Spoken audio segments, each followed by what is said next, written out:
O Kawaki descobriu as interações constantes entre Momoshiki e Boruto e, além disso, o segredo da habilidade de fascínio da Eida foi descoberto. O fato é que o capítulo 76 de Boruto acabou de ser lançado e ele está repleto de informações e pequenas pistas do que pode estar vindo no futuro. Então nesse vídeo aqui, vamos comentar sobre os principais pontos do capítulo desse mês. Então já deixa o seu like aí e se inscreva no canal para ajudar no nosso trabalho. Mas rapaziada, só lembrando que esse vídeo aqui vai ter uma pegada um pouco diferente de como vocês estão acostumados. Mês passado o vídeo de análise do capítulo teve quase meia hora, mas hoje eu vou testar um formato um pouco diferente, mais direto ao ponto e menos minucioso. Aí nas próximas semanas eu vou lançando vídeos sobre cada ponto desse capítulo pra gente discutir em detalhes, então não se preocupem que não vai faltar nada. Mas falando do capítulo, o início dele mostra a reação do Boruto após a visão que teve anteriormente. O Shikamaru pede novamente a Eida para checar sobre a filha do amado para assim saber que tipo de pessoa era ela, se era perigosa ou se tinha alguma intenção hostil contra Konoha. Porém,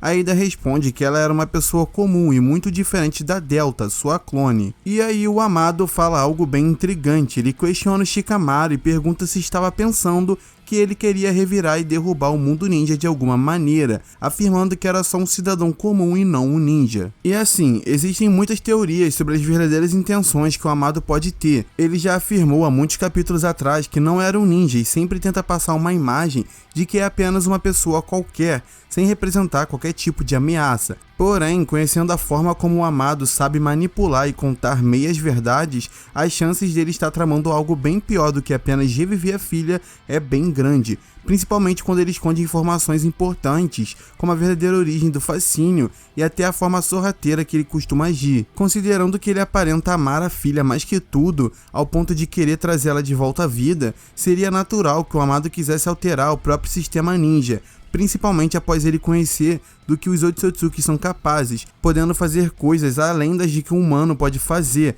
O capítulo anterior foi uma grande confissão do fascínio e encanto do amado pelos Otsutsukis e seus poderes, menosprezando até mesmo ninjutsu. Logo, tendo a capacidade de reviver alguém e conhecendo os Otsutsukis a fundo, dificilmente o amado vai ficar quieto no seu canto, sem fazer nada, e esse tipo de comentário dele pode ser sim uma pista que indique isso. Depois disso, o Kawaki revela que antigamente costumava odiar o Karma mais que tudo, mas que agora ele odiava os Otsutsukis por gravarem um Karma nele. Eu já fiz um vídeo só comentando sobre o que essa visão do Kawaki pode representar para o futuro, eu vou deixar aí nos cards para quem quiser conferir após esse vídeo, mas o Kawaki faz uma pergunta que eu confesso que ainda não tinha parado para pensar.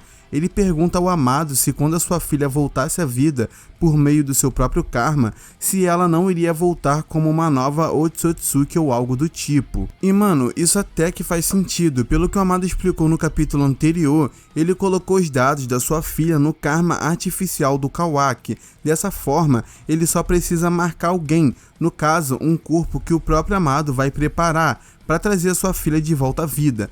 Mas, será que seria possível ela retornar como uma nova Otsutsuki? O amado tentou clonar sua filha de todas as formas, mas será que até com esse método divino dos Otsutsukis isso não seria possível?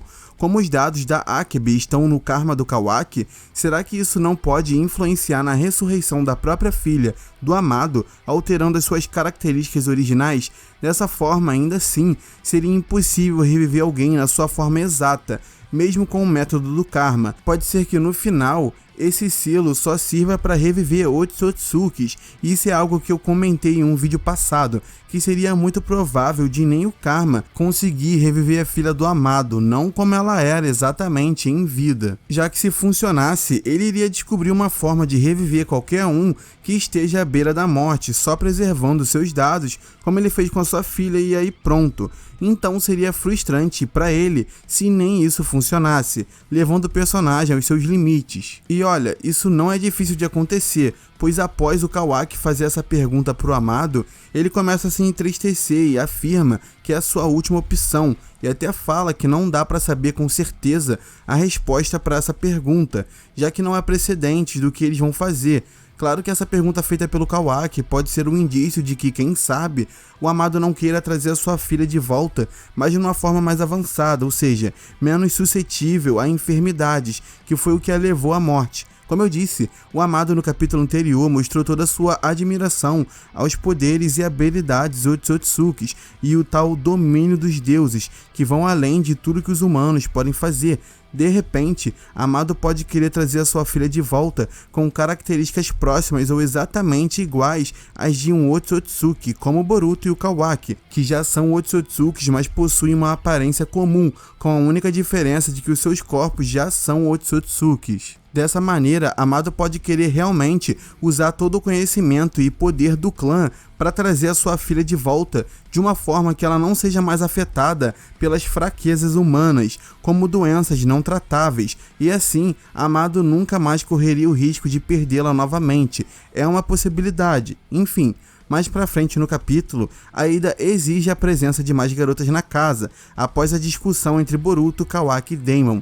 Dessa forma, Sarada e Sumire são convocadas, e o interessante é que o Shikadai, que originalmente não tinha sido afetado pelo fascínio da Eida, foi até a casa, mas logo sucumbiu a ela, imediatamente obedecendo ao pedido da Eida para que voltasse para casa. A Sarada começa a pensar que, de repente, o segredo para não ser pego no fascínio seja não olhando diretamente nos olhos da Eida, já que o Shikadai anteriormente não tinha sido afetado porque não a viu direito, diferente de quando ele a encarou nesse capítulo. Porém, não é bem isso. A Sarada e a Sumire começam a conversar com a Eida no quarto, e a Sarada sente uma pressão enorme vindo da Eida, mas logo a Sumire acaba percebendo que talvez ela e a Sarada não foram afetadas pelo fascínio, e que não era para deixar a Eida descobrir. Mas qual seria a explicação para a Sarada e a Sumire serem imunes ao fascínio? Bom, é realmente difícil de saber, porém eu não acho que seja um motivo qualquer. Como a Sarada e a Sumire são imunes, e isso meio que foi provado nesse capítulo, é preciso pegar algum fator que elas possuam em comum para não serem afetadas. Isso é o óbvio. Boruto e Kawaki são Otsutsukis e não são afetados pela Eida, justamente porque Otsutsukis não são afetados, eles compartilham isso em comum. Logo, o que poderia fazer com que tanto a Sarada quanto a Sumire não sejam afetadas? E cara, sendo sincero com vocês, a única coisa minimamente realista e que consigo pensar que a Sarada e a Sumire têm em comum é o sentimento pelo Boruto, mas calma que eu vou explicar. Nessa conversa delas, a Eida até cita o Boruto, questionando a Sarada sobre ele, e sinceramente, eu não acho que isso é à toa. Existe um fator que a Sarada e a Sumire compartilham em comum, e foi por isso que se tornaram imunes ao fascínio. Mas por que seria o sentimento pelo Boruto? Bom, a gente já sabe que a Sumire e a Sarada possuem uma queda pelo Boruto, isso é óbvio. Então, e se uma das formas de ser imune ao fascínio é sendo completamente apaixonado por uma outra pessoa, com um sentimento tão forte e intenso que consegue sobrepujar até mesmo o encanto da Eida? E aí eu sei o que vocês devem estar pensando. Ah, mas o Shikamaru e o Sai caíram no fascínio, então você tá dizendo que eles não amam as suas esposas? Calma. Primeiro, sim, infelizmente existe essa possibilidade, mas antes que algum fã do casal queira me esganar, eu também não acho que seja isso. O Shikamaru e o Sai realmente aparentam amar as suas esposas, porém, se eles amam as suas companheiras e foram pegos pelo fascínio, por que o sentimento da Sarada e da Sumire pelo Boruto as tornariam imunes nessa teoria? Então, seria um fator simples, intensidade. Jovens possuem os sentimentos à flor da pele, são extremos em tudo, estão se desenvolvendo e tudo é novo para eles, até a paixão ou o amor. É algo que eles não sabem lidar e acabam aumentando isso muitas vezes.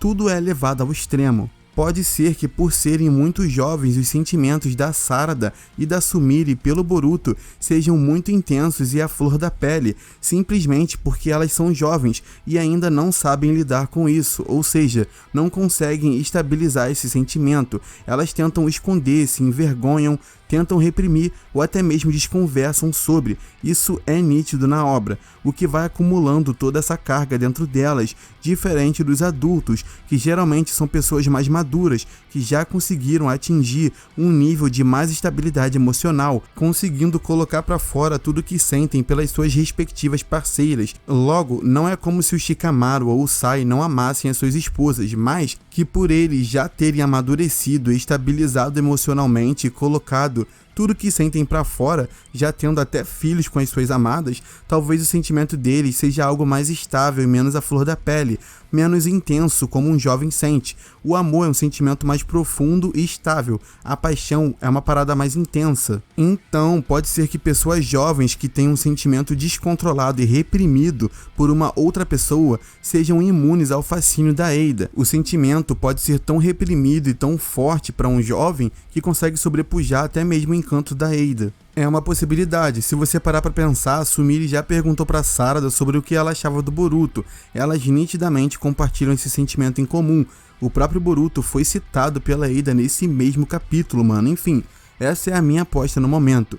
Anteriormente, eu até achava que como cada um reagia de uma forma ao fascínio, essa poderia ser a maneira que a Sarada e a Sumire reagiam ao fascínio, mas ficou de fato comprovado que elas são imunes de alguma forma. Mas enfim, isso que eu falei é apenas uma teoria baseada num fator que elas têm em comum e que seja minimamente realista. No final do capítulo, o próprio Momoshiki comenta que descobriu como o fascínio funciona, e se ele descobriu isso prestando atenção na Sarada e na Sumire, e quem sabe olhando o futuro delas, descobrindo como essa habilidade funciona, é uma possibilidade também.